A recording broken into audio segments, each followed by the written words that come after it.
In part one of my interview with Susan Kiamba, the CEO of Blue Elite, we unpacked quarter-life crisis, and she helped us look at it from the lens of a university lecturer who deals with young people. She also had some advice for parents of 20-something-year-olds where there's conflict between the 20-year-olds and their guardians. Quarter life is where you're questioning and you're wondering, wait, who am I? What's this life about? Like, what exactly should I expect? For sure, if you've lived longer, you know more. But simply because you know more doesn't mean you know everything. And there's always something you can learn. So my advice to parents, listen more and ask more questions. And ask to understand, not to crucify. In part two, I asked her about her own 20-somethings so that we can see whether this quarter-life crisis is a new phenomenon or it is a phenomenon that has existed. Do you recall what your 20-somethings were like? And can you draw any parallels to what they're going through? So my 20-somethings were an interesting time because I got married when I was 20-something. So do I remember what it was like? Yes, vividly.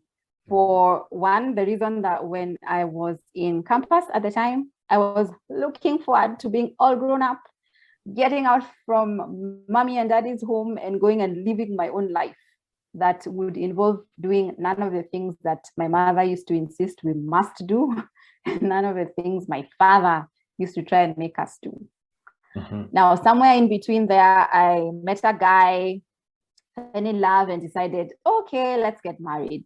And that was a completely different shift, a completely different thing. And I remember the struggle of even trying to get married because my parents felt I wasn't ready. I, on the other hand, felt I was ready. And I remember feeling like, okay, wait, why have I come this far only for all the work I have done to count for nothing? I mean, you've spent all your life parenting me and raising me and telling me this is how you make decisions. This is what you think about. This is how you make a plan. And then suddenly I'm making my decisions, I'm making a plan, and you don't want to hear my decisions and my plans. And you think I don't understand because I'm young. So I'm left wondering, am I young or am I ready? Am I not? And if I'm not, when will I ever be? So questions. So there was a lot of questioning going on in my mind at that time of what life would look like, what life would be like. On the work front, I remember really struggling to find a job. So then that was another thing that made me wonder, okay, wait, so why did I go to school? If the idea was to go to school, get this degree so that you can get a job, and then suddenly you're out here and you're not getting a job. So what does that mean? Does that mean you're doomed? And does that mean then you'll end up doing something you don't enjoy doing because you must pay bills, because bills are a reality of adulting? So in many ways, I can relate to what they are going through.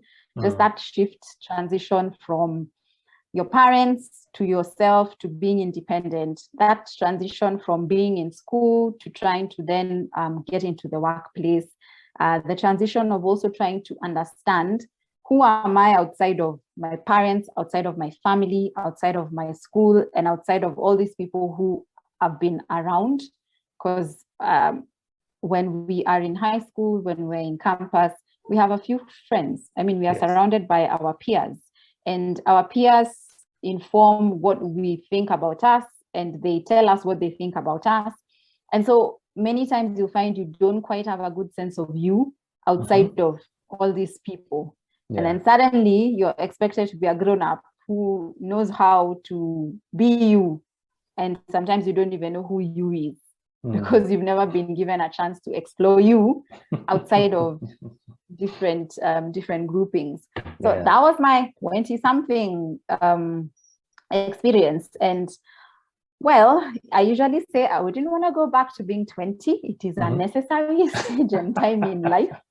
But it was asked, I like where I am now. Okay. But we all have to go through the 20s to get to 30, to get to 40, 50, 60, 70. So either way, it's part of a journey. Okay. Good. I like that. It sounds, and now in this era, the social media has played a huge part in, you talked about them not knowing who they are, being fed by their friends, especially from university, and getting into work and being told to become adults, and yet they're going through a form of an identity crisis of some kind.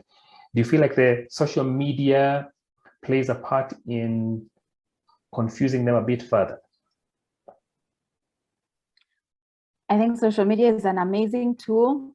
However, it has taught us to live fake lives, which means the current generation, while they are the most advanced, if you think technology-wise, because they grew up with tech, they are the most stressed because of that same technology.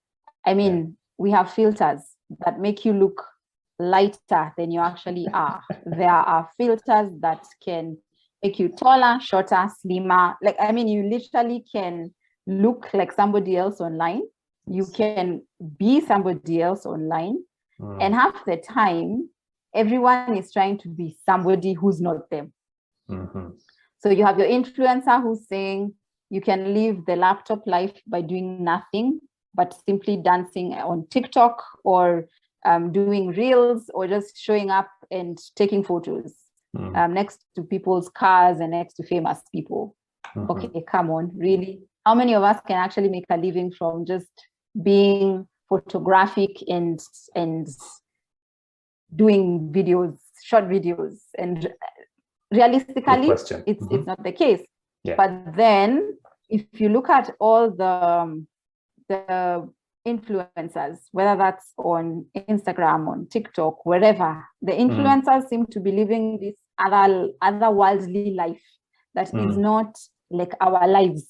And so you have people aspiring to be something, but that something is fake, because that something is simply a show that somebody is putting on because, one, they are being paid to put it on, and two, because they also want to try and look like they've made it.